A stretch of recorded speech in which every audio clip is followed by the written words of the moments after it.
राधे राधे। आप सभी का स्वागत है देवताओं की कहानी में। आज हम सब बृहस्पतिवार के व्रत की कथा सुनेंगे। तो आइए शुरू करते हैं। पूर्व काल में एक बड़ा प्रतापी राजा राज्य करते थे, जो बड़े ही दानी और ब्राह्मण, गुरु, देवता तथा पितरों की पूजा करने वाले थे। उनकी साधुता, धार्मिकता समस्त देश में प्रसिद्ध हो गई थी। उनके द्वार से कोई याचक निराश होकर नहीं जाता था और वह नित्य देव मंदिरों में दर्शन करने जाते थे। प्रत्येक गुरुवार को वह बृहस्पति भगवान का व्रत रखकर पीले वस्त्र, पीले फल फूल और नवेद आदि से उनकी पूजा किया करते थे। यहाँ तक कि दीन दुखियों की सहायता में वे सर्वदा लीन रहते थे। परंतु वह जितना ही धार्मिक थे, उनकी रानी उतनी ही अधार्मिक और बुद्धिहीन थी। उसे अपने राजा की यह बातें और धार्मिक दान पुण्य करना अच्छा नहीं लगता था। वह दिन रात अपने ऐश आराम में लगी रहती और मनमाने सब कार्य किया करती थी। दान, पुण्य और देव दर्शन तथा दीन दुखियों की सहायता में उसका मन कदापि नहीं लगता था और वह बड़ी ही कृपण थी। वह धर्म कार्य से राजा को भी मना करती और कहती कि आप यह सब क्यों करते हैं, किंतु वह धार्मिक राजा नियम पूर्वक अपने सब कार्य किया करते थे। इसका यह नतीजा था कि राजा की धर्मशीलता से उस रानी का भी कोई अनिष्ट नहीं होता था और सारी प्रजा सुख से अपने अपने घरों में निवास करती थी। एक दिन राजा जब वन में शिकार को चले गए और रानी अपने दासियों सहित घर पर निवास कर रही थी, तब संयोगवश उसी दिन वहाँ एक साधु का वेश धारण किए हुए बृहस्पति जी राजा के द्वार पर भिक्षा मांगने को आ पहुँचे। उन्होंने राजद्वार पर आकर राजा की जय मनाई और भिक्षा की याचना की। राजा तो घर पर थे नहीं। रानी ने कहा, हे साधु, जाइए, इस समय राजा यहाँ नहीं है, जो भिक्षा और दान देते हैं बिना उनके कौन देगा। तब साधु महाराज ने कहा, रानी जी, आप तो विद्यमान ही हैं, मुझ भिक्षुक को कुछ भिक्षा देने में आप भी समर्थ हैं। तब रानी ने कहा, महाराज, मैं इस तरह के झंझटों में नहीं पड़ना चाहती। इस दान पुण्य से मैं बहुत घबरा गई हूँ। व्यर्थ एक पावड़ा खड़ा रहता है, फिर मुझे गृह के कामों में ही अवकाश नहीं मिलता। यह सब काम राजा साहब करते हैं, उन्हीं के लिए योग्य है। परंतु मैं समझती हूँ कि इस धनी से तो निर्धन रहना ही अच्छा है, क्योंकि यह सब बहुत सा बखेरा तो नहीं करना होगा। क्या आप कोई ऐसा उपाय जानते हैं जिससे यह धन न रहे और मुझे शांति और चैन मिले? यदि आप जानते हो तो बतलावे। तब बृहस्पति भगवान ही तो वहाँ साधु बनकर आए थे। उन्होंने कहा, यह तुम क्या कह रही हो? भला संसार में ऐसा भी कोई होगा जिसे संतति और धन न प्यारा हो? भला इससे भी कोई दुखी होता है? हे देवी, इन दो बातों को तो सभी को चाह रहती है, चाहे कोई धर्मात्मा हो या अधर्मी, सभी धन की इच्छा करते हैं। इस धन की महिमा को तो मैं क्या कहूँ। ऋषि, धर्मात्मा और अधार्मिक सभी को धन ही सब प्रकार से आवश्यकता पड़ती है। यदि तुमको भगवान ने धन दिया है तो उसका सदुपयोग करो। महात्मा कबीर ने कहा है, भूखे को भोजन, नंगे को चीर और प्यासे को नीर, इतना बाटे सत्य कबीर। तुम्हारे पास धन है तो भूखे मनुष्य को भोजन कराओ, पौसारे बैठाओ, जिनके वस्त्र न हो उन्हें वस्त्र दो। इस प्रकार अन्न, वस्त्र और जल का दान करो। धर्मशाला बनवाओ, दाल तेलिया कुआ और बाग बगीचे बनवाओ। आम, आंवला आदि के वृक्ष को लगवाओ और यज्ञ करो। साधु ब्राह्मणों को भोजन खिलाओ। जिनके पास धन नहीं हो उनकी सहायता करो। उनकी कंवारी कन्याओं का विवाह कराओ। इस प्रकार कितने ही यहाँ दया आदि धर्म के कार्य हैं जिन्हें तुम कर सकती हो। यह क्या कहना है कि सब धन नष्ट हो जावे और मैं चैन की सांस लूँ? मैं तो सर्वप्रथम आपको यही कहूँगा कि आप इस प्रकार के कर्मों से अपने कुल और नाम को उज्जवल कर लो। इस मनुष्य जन्म को सार्थक कर लो। मनुष्य के अच्छे कर्म ही उसके लोक परलोक में सहायक होते हैं और अंत में जब शरीर त्याग करता है तब स्वर्ग को जाता है। वहाँ उसे नाना प्रकार के सुखों की प्राप्ति होती है। परंतु साधु महात्मा की इस बात का उस रानी पर कोई प्रभाव न पड़ा। तब उसने कहा, नहीं महाराज, मुझे इतना धन नहीं चाहिए जिसे मैं इतना यत्न करके उठाऊं और रखूं तथा उसे फिर दान में डालूं, अथवा आपने जो कहा इतना पाखंड करूं। मुझे तो यूं ही समय नहीं मिलता और सारा समय इसी में नष्ट हो जाता है। तब महात्मा ने कहा, हे देवी, बड़े दुख की बात है जो तुम अपना ऐसा विचार प्रकट करती हो। अच्छा, यदि तुम्हारी यही इच्छा है तो सुनो। अब मैं तुम्हें जैसा युक्ति बतलाता हूँ वैसा ही करो, इससे तुम्हारी ये इच्छा पूर्ण हो जाएगी। बृहस्पतिवार के दिन तुम अपने सब घर को लिपवा दिया करो। स्नान करने के पहले अपने सिर के बालों को अच्छी तरह धोकर तब स्नान किया करो। तुम्हारा राजा बृहस्पतिवार के दिन बाल बनवाया करे और भोजन में मांस मंदिरा का सेवन किया करे तथा धोबी को बुलाकर वस्त्रों को धुलने के लिए दिया करो। 7 बृहस्पतिवार को यदि तुम ऐसा कर सकोगी तो तुम्हारा यह सारा धन नष्ट हो जाएगा, इसमें कुछ संशय नहीं है। यह कहकर वह महात्मा तो चले गए और रानी ने उस बात को अपने मन में रख लिया। उसने बृहस्पतिवार के दिन वैसा ही किया। फिर तो बृहस्पति देव उस पर कुपित हो गए और 3 बृहस्पतिवार पूरा होते होते उसका राज्यपाठ आदि सब धन नष्ट हो गया। यहाँ तक कि रानी के घर में खाने तक का ठिकाना न रह गया। उसके सुख चैन के दिन दूर हो गए। दोनों समय की कौन कहे कि एक समय के खाने के लाले पड़ गए। तब राजा ने व्याकुल होकर रानी से कहा कि हे रानी जी, आप तो यहाँ रहिए, परंतु अब मुझसे यहाँ नहीं रहा जाएगा, क्योंकि यहाँ तो मुझको सब लोग जानते हैं, जिससे कोई उपाय से या कोई काम धंधा करके भी अपनी जीविका नहीं चला सकता। इसलिए किसी दूसरे देश में मैं जाऊँगा, जहाँ मैं खाने पीने का कोई धंधा नौकरी करके अपना दिन व्यतीत करूँगा। कहा भी है, देश चोरी परदेश भिक्षा। शास्त्र में कहा है कि दूर चले जाने पर मनुष्य का दुर्दिन दूर हो जाता है। यह कहकर राजा ने घर छोड़ दिया और दूर प्रदेश में चले गए, परंतु वहाँ से भी कुछ अच्छी बुद्धि न प्राप्त हुई तो वन में जाकर वह लकड़ियाँ काटकर शहर में लाकर बेचते और उससे जो कुछ मिल जाता उसी को ले वह किसी तरह अपना पेट पालन कर लेते। इधर रानी भी अपने घर पड़े पड़े उपवास करती, कपड़े लत्ते से फटीहाल पड़ी रहती। किसी दिन इधर उधर से कुछ पा जाती तो खा लेती और नहीं तो केवल पानी पीकर सो रहती और मारे भूख के करवट बदल कर रात काट लेती।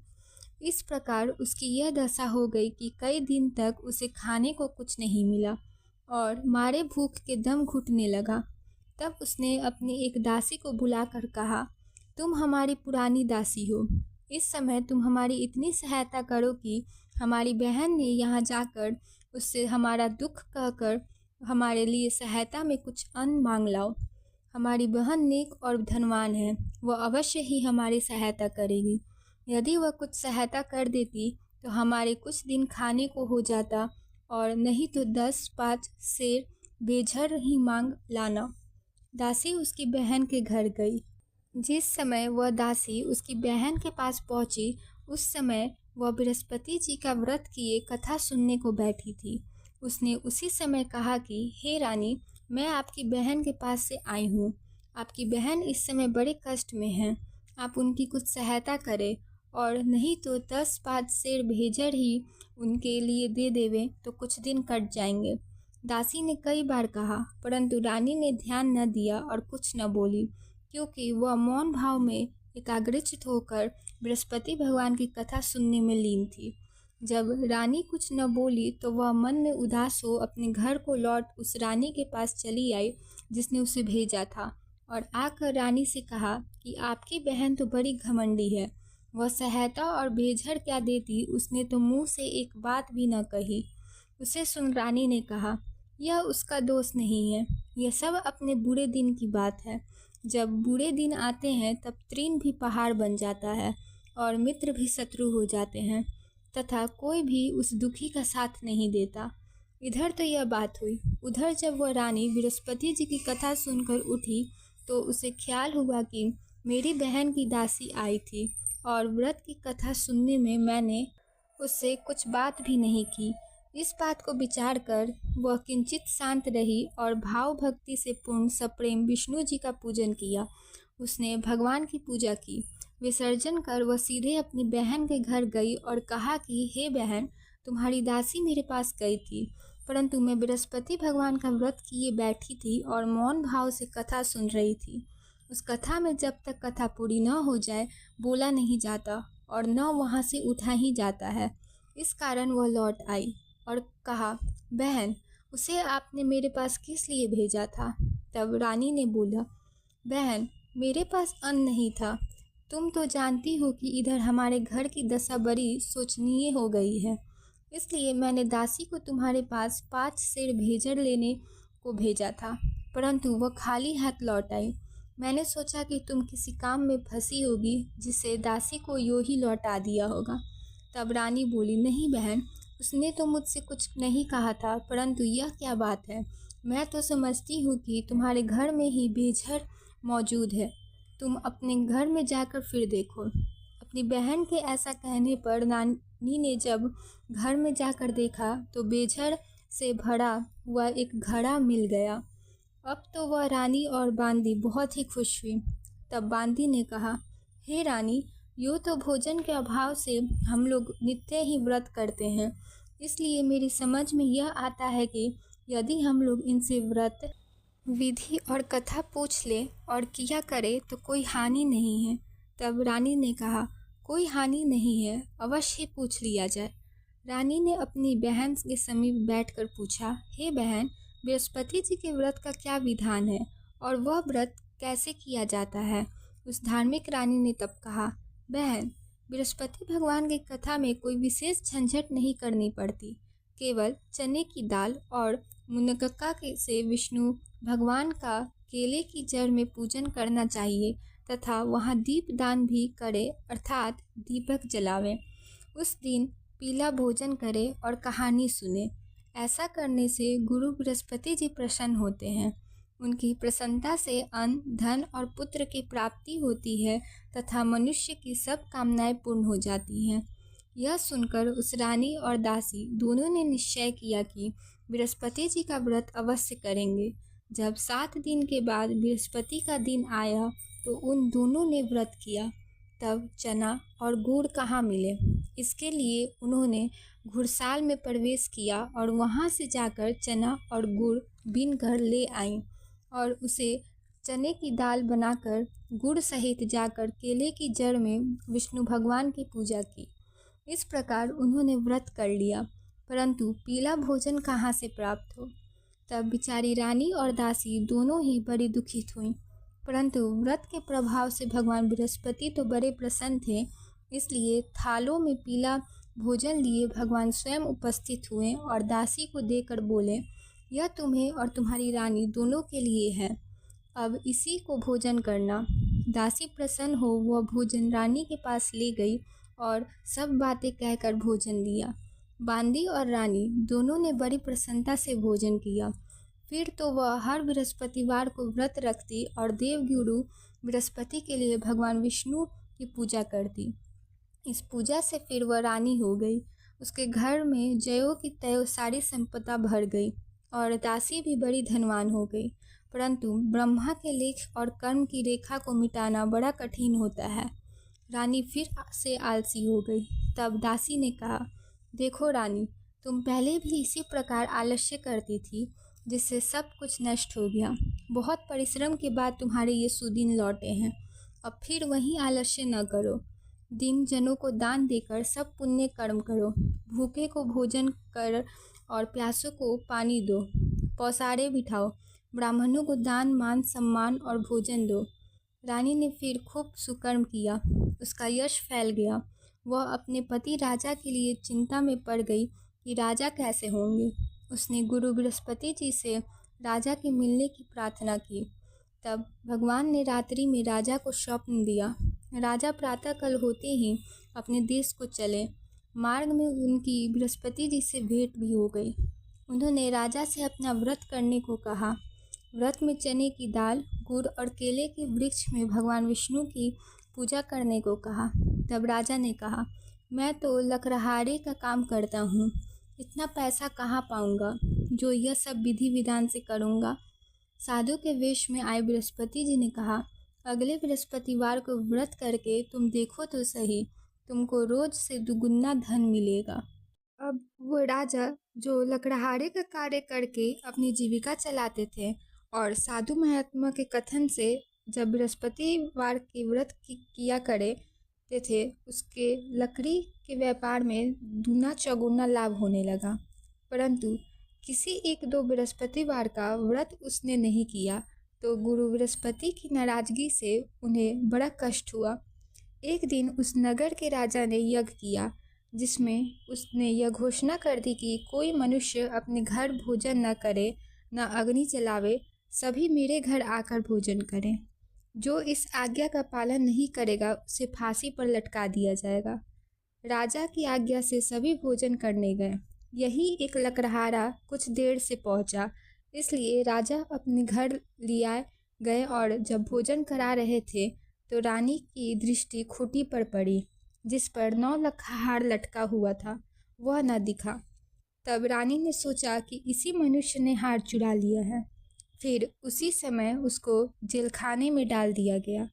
जब राजा जेलखाने में गया तो विचार करने लगा कि यह तो न जाने मेरे किस जन्म का दुष्कर्म था जिसे मुझे यह दुख प्राप्त हुआ।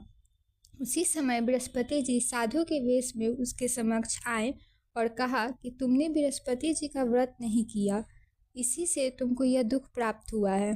खैर, अब कल ही बृहस्पतिवार है, इसी जेलखाने के फाटक पर तुमको पड़ा हुआ 4 पैसा मिलेगा, उसी से तुम व्रत कर लेना। और उधर राजा को स्वप्न दिया कि हे राजा, तुमने जिस व्यक्ति को जेलखाने में भेजा है वह सर्वथा निर्दोष है और वह राजा है, उसको छोड़ दो।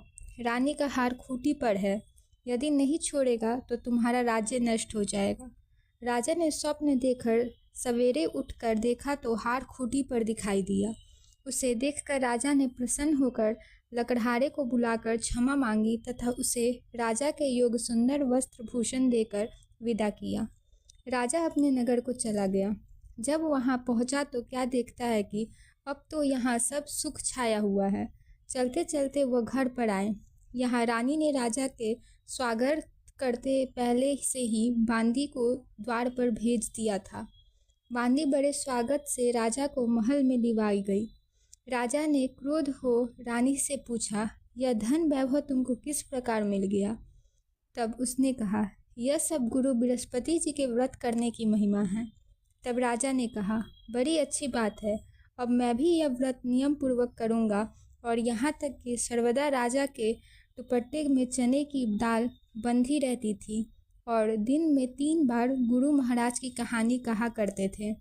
एक दिन वह राजा घोड़े पर सवार होकर अपनी बहन के घर उसे देखने चले। मार्ग में उसने देखा कि एक मुर्दे को लेकर कुछ लोग शमशान की ओर जा रहे हैं। राजा ने कहा, अरे भाइयों, जरा ठहर जाओ और बृहस्पति भगवान की कथा सुन लो। उसे सुन उन सबों को आश्चर्य हुआ, परंतु राजा ने कहा सुनकर सबको रोक लिया और कहानी आरंभ की। जब कहानी आधी पहुंची तो मुर्दा हिलने लगा और कहानी ज्यों ही समाप्त हुई कि वह राम राम कह के उठ खड़ा हुआ। तब राजा वहां से आगे बढ़ा तो एक किसान जो हल जोत रहा था, राजा ने उसे कहानी सुनानी चाहिए तो उसने कहा, वाह, मैं अपना हल चलाओ कि तुम्हारी कहानी सुनो। राजा जो ही आगे बढ़ा कि उसके हल के बैलों में से एक बैल पछाड़ खाकर गिर गया और उसके पेट में भयंकर दर्द होने लगा। उसी समय उसकी माँ उसके जालपान के लिए रोटी और पानी लेकर आई तो उसके पेट में दर्द होता पाया और जब पूछा तो बेटे ने सब बात कह सुनाई। तब बुढ़िया ने दौड़कर उस घुड़सवार राजा को बुलाया और कहा कि मैं आपकी कहानी सुनूंगी, मुझे सुनाओ। तब राजा ने बुढ़िया के खेत पर कहानी सुनाने को लौट आए और जो ही कहानी कहने लगे कि उस किसान का बैल उठ खड़ा हुआ तथा किसान के पेट का दर्द भी बंद हो गया। राजा अपनी बहन के घर आए। बहन ने उनका बड़ा स्वागत किया। समाचारों के आदान प्रदान तथा परस्पर वार्तालाप करते हुए सुख से सोकर सबने रात्रि व्यतीत की। दूसरे दिन सवेरा होने पर राजा उठे तथा अन्य सभी लोग उठकर अपने काम काज में लगे। जब राजा, जो गुरु बृहस्पति का बड़ा ही भक्त थे, उसने अपनी बहन से कहा कि हे बहन, बृहस्पति देव की कथा किसी ऐसे मनुष्य को सुनाना चाहता हूँ जिसने भोजन न किया हो। तब बहन ने कहा, भैया यहाँ बहुत तरह के ही सब लोग भोजन कर लेते हैं, फिर भी मैं तलाश करती हूँ। उसने देखा कि पड़ोस में जो कुम्हार रहता है उसका बेटा बहुत बीमार था, जिससे 3 दिन से उसके घर वाले ने मारे दुख के भोजन नहीं किया था। रानी ने कुम्हार से कहा कि तुम मेरे भाई से गुरु बृहस्पति की कहानी सुन लो, क्योंकि तुम लोगों ने अभी तक भोजन जलपान कुछ भी नहीं किया है। तब कुम्हार ने कहा, बहुत ठीक, राजा से कहानी सुनने को आया। राजा ने उसके घर जाकर गुरु बृहस्पति की कहानी सुनाई। उसके प्रताप से उसके लड़के की सारी बीमारी दूर हो गई और उसे आराम हो गया। लोग राजा से प्रार्थना करने लगे। दूसरे दिन जब राजा अपने घर को चलना चाहा तो उसने बहन से भी चलने को कहा। बहन ने अपनी सास से ज्यों ही आज्ञा मांगी तो उसने कहा, अच्छा तू जा, परंतु अपने बच्चे को न ले जाना, क्योंकि तेरा भाई संतान रहित है। तब बहन ने अपने भाई से कहा, भैया मैं तो चलूँगी, परंतु मेरे बच्चे लोग नहीं जा सकेंगे, क्योंकि माता जी की आज्ञा नहीं है। तब राजा बोले, जब बच्चे ही नहीं जाएंगे तो तुम ही चलकर क्या करोगी। निदान राजा अपने घर को लौट आए और राजा ने अपनी रानी से कहा कि मैं संतानहीन हूँ, जिसे लोग मुझसे परहेज करते हैं। तब रानी ने कहा, घबराइए नहीं, बृहस्पति भगवान की कृपा से हमें भी संतान प्राप्ति होगी। फिर तो उसी रात्रि से राजा को संतान प्राप्त होने के लिए स्वप्न हुआ। रानी गर्भवती हुई और ठीक 9वें महीने में उन्हें पुत्र की प्राप्ति हुई। रानी की बहन भी आई और वे सब लोग जो उनके संतानहीन होने से घृणा करते थे, वे लज्जित हुए और घर आकर खान पान में सम्मिलित हो राजा रानी को बधाई देने लगे। इस प्रकार बृहस्पतिवार का व्रत करने से गुरु बृहस्पति मनुष्य की सब कामनाएं पूर्ण कर देते हैं। तो बोलिए बृहस्पति भगवान की जय, विष्णु भगवान की जय, माता लक्ष्मी की जय।